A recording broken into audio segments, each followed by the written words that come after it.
मित साहब। हाँ श्रीमान जी, हरियाणा सरकार ने एम्स रेवाड़ी के निर्माण के लिए 203 एकड़ 3 कनाल 5 मरला भूमि 40 लाख प्रति एकड़ की दर से खरीद की है और इसे स्वास्थ्य और परिवहन कल्याण मंत्रालय भारत सरकार को पट्टे पर दी जा चुकी है। HLL इंफ्राटेक सर्विसेज लिमिटेड को निर्माण स्थल पर पूर्व निवेश गतिविधियों के लिए 28/11/2022 को स्वास्थ्य और परिवार कल्याण मंत्रालय भारत सरकार द्वारा नियुक्त किया गया है। निर्माण कार्य शीघ्र आरंभ होने की संभावना है। अध्यक्ष महोदय, रेवाड़ी एम्स की घोषणा मुख्यमंत्री जी ने 2015 के अंदर करी थी और 3 साल तक उसमें कुछ नहीं हुआ। 2018 के अंदर मुख्यमंत्री जी ने फिर एक बार कहा कि भाई अति उत्साह के अंदर मैंने एम्स की घोषणा कर दी थी और रेवाड़ी के अंदर एम्स नहीं बनेगा।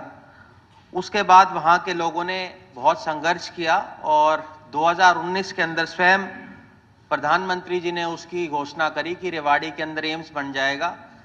पर 2015 की जो घोषणा की थी, आज 2024 आ गया है और 2024 के अंदर भी यही जवाब मिलना कि उसका काम बहुत जल्द शुरू हो जाएगा। इससे पता चलता है कि सरकार की मंशा इसको बनाने की नहीं है।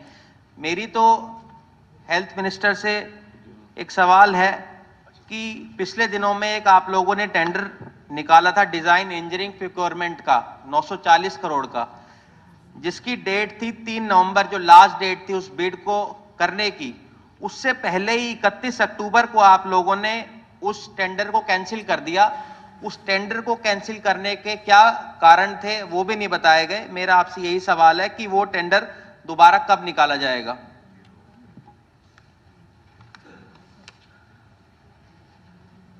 ये जो एम्स बनाने की घोषणा हुई थी, केंद्रीय वित्त मंत्री ने 1/2/2019 को अपने बजट भाषण में हरियाणा राज्य में देश के 22वें एम्स की स्थापना की घोषणा की थी।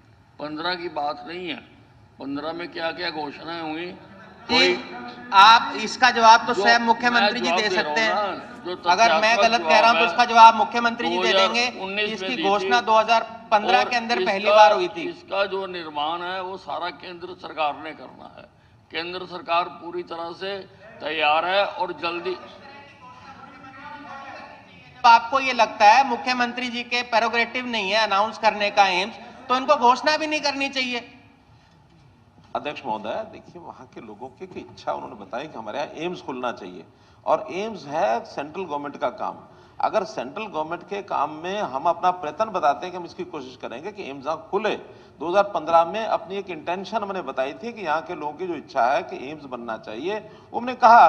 कहने के बाद हमने इसको परस्यू किया और परस्यू करने के बाद अंततः भारत सरकार ने उसको 2019 में माना। उससे पहले तो माना भी नहीं, लेकिन मानने के पीछे भी, मनाने के लिए भी हमको प्रयत्न करने पड़े। एम्स सारे देश भर में एक एक एम्स उन्होंने जब दिया तो उस समय हरियाणा में भी एक एम्स दिया। 2019 के बाद फिर जिस जमीन पर वहां के लोगों ने एक इच्छा बताई कि ये जमीन हो सकती है, वो जमीन फॉरेस्ट की निकली और फॉरेस्ट के निकलने के बाद उसको फॉरेस्ट से बाहर करने के लिए बहुत प्रयत्न करना पड़ा। अंतोगत हमको जमीन भी दूसरी देनी पड़ी। उस फॉरेस्ट की जमीन के ऊपर वो एम्स बनना उन्होंने जब मना किया, तब जाके जमीन का अदल बदल हुआ और इस सारी प्रोसेस में कुछ समय जरूर लगा है, बीच में कोविड भी आया है। तो अब फाइनली वो जमीन भी तय हो गई है, जमीन खरीदी भी गई है, खरीद करके उस जमीन की 4 दीवारी भी हो गई है और अब केंद्र सरकार ने उसका जो टेंडर करना है और बाकी सारी चीज करनी है वो केंद्र सरकार ने करनी है, हमको नहीं करनी है। फिर भी वो जो जैसा बताया हमारे मंत्री जी ने कि बहुत जल्दी उस पर काम जो केंद्र सरकार की ओर से यस होकर के आएगा तो जल्दी हो जाएगा।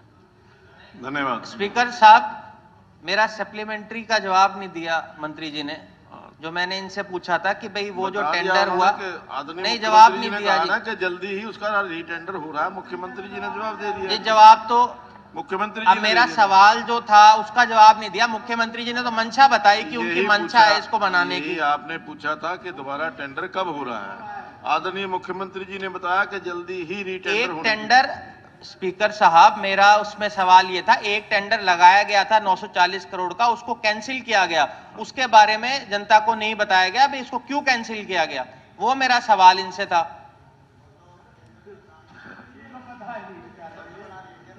देखिए ये सारा ये जो एम्स बनाने का काम है पूरी तरह से केंद्र सरकार द्वारा किया जा रहा है और अब जैसा मैंने आपको बताया कि इसकी सारी प्रक्रिया आरंभ होने जा रही है और जल्दी ही इसका शिलान्यास किया जाएगा। स्पीकर साहब मेरा सिर्फ एक आखिरी है कि यहाँ बहुत सारी हमारी माताएं बहनें वहां पर धरने पे बैठी हुई हैं।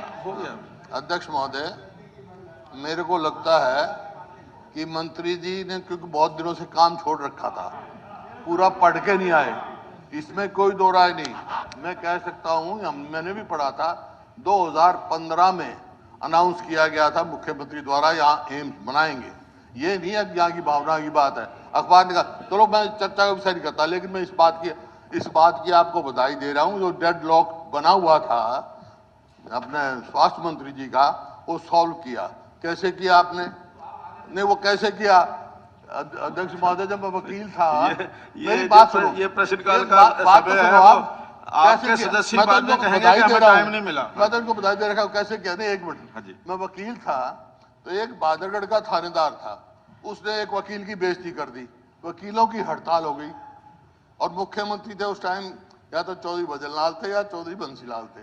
काफी दिन रही हड़ताल, तो फिर उन्होंने बुलवाया, मैं भी गया उनके साथ। मुख्यमंत्री जी ने कहा भाई मैं कर दूंगा, इसका समाधान निकाल दूंगा। थोड़े दिन के बाद फिर बुलवाया दिल्ली वकीलों को, उन्होंने कहा भाई ठीक है, तुमने हड़ताल कर रखी थी, कि थानेदार की मैंने बदली कर दी या डीएसपी बना के प्रमोट करके भेज दिया। तो ये काम क्या इन्होंने कर दिया काम? चलिए, अरे या तो खुद इस्तीफा देते या आप इस्तीफा देते, हो गया काम करवा। इसका मतलब ये हो गया, जिस भी अफसर को प्रमोशन लेनी है, मंत्री जी काम छोड़ दें, उसका काम करना छोड़ देंगे और वही हो जाएगा, डेडलॉक हो जाएगा, फिर प्रमोशन हो जाएगी। चलिए, धन्यवाद।